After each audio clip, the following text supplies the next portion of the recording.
হুজুর আসসালামু আলাইকুম। টঙ্গী ইজতেমা বলতে কি বুঝায়? যারা মিথ্যে প্রচার করায় সেটাই বুঝায়। তাদের প্রচার মাধ্যম মিথ্যে। টঙ্গীর আখেরি মোনাজাত বেদাত।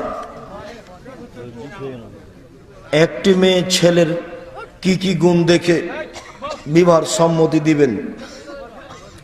মেয়েটাকে জিজ্ঞাসা করবে, মেয়েটার মুখ দেখবে, হাত কবজি পর্যন্ত দেখবে, তার বিদ্যা বুদ্ধি নীতি গতি দেখবে, বুঝবে, শুনবে।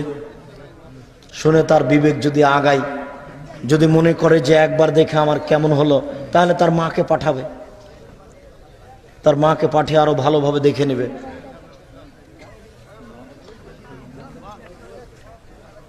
আলোকে জবাব দিলে আচ্ছা, নিরসনে আমাদের করণীয় কি? দেশের যে পরিস্থিতি, তার নিরসনে আমাদের করণীয় কি? তোবা করে ফিরে আসা। করণীয় কি? যতদিন পর্যন্ত নারী আছে ততদিন পর্যন্ত বাঁচার পথ নেই। হয় এইটা না হয় ওইটা, না হয় এদিক না হয়।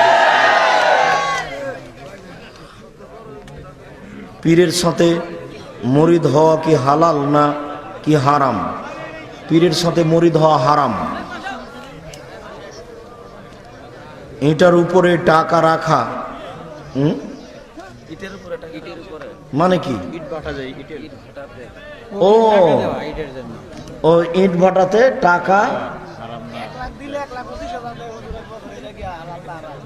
মানে ইট ভাটা করার সময় ও 1 লাখ মানুষের কাছে নেই, আর দেওয়ার সময় 1,25,000 দেয়।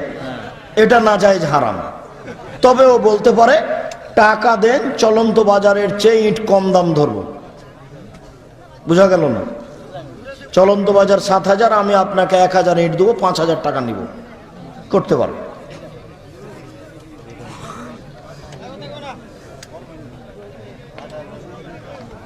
মাহফিলের মধ্যে বক্তাদের বাজেট করে টাকা নেওয়া কি হালাল? যারা বাজেট করে বক্তব্য দিচ্ছে তাদের বক্তব্য শুনতে হবে না, আমরা তো বারবার বলে আসছি। আর কেউ যদি প্রমাণ করে দিতে পারে যে আব্দুর রাজাক সাহেব পথ খরচ চেয়েছিল পাথেও, তাহলে আমি জিন্দেগিতে আর কোনোদিন বক্তব্য দিব না। ওটা শতবার বলেছি, এখনো বলছি। খালি বলে দিতে হবে যে আব্দুর রাজাক সাহেব একদিন পাথেও চেয়েছিল। বিয়ের মধ্যে মেয়েদের বিউটি পার্লারে যাওয়া কি? বিউটি পার্লারে যাওয়া হারাম। মাহফিলের সময় বক্তা যে